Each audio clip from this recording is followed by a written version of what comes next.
शहर हैदराबाद और तेलंगाना के कई अजला में बारिश हुई। हैदराबाद के गच्चीबौली में 4.6, चंदानगर में 4.2, कुकटपल्ली के जरलागुड़ा में 4 सेंटीमीटर बारिश रिकॉर्ड हुई। महकमा मौसमियात ने कहा है कि आइंदा 3 दिनों के दौरान रियासत के दारुल हुकूमत में कई मुकामात पर बारिश का इम्कान है।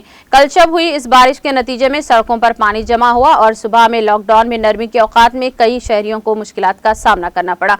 शहर के माधापुर में सबसे ज्यादा 5 सेंटीमीटर बारिश रिकॉर्ड हुई। रियासत के अजला संगारेड्डी, सिद्दीपेट और मेदक में भी बारिश हुई है, जिससे किसानों के चेहरों पर मुस्कुराहट देखी गई।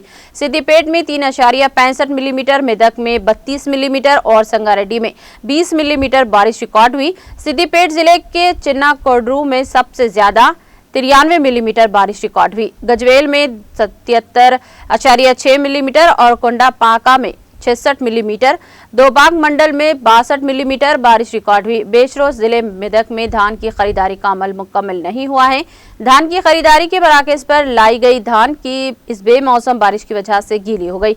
इसी दौरान जिले के किसानों ने बीज बोने के अमल का भी आगाज कर दिया। जिले करीमनगर में भी बारिश रिकॉर्ड हुई। सबसे ज्यादा सायदापुर मंडल के वेंकन्नापल्ली में बारिश रिकॉर्ड हुई। दूसरी तरफ जगतियाल जिले के जगतियाल टाउन में भी 7.8 मिलीमीटर बारिश हुई।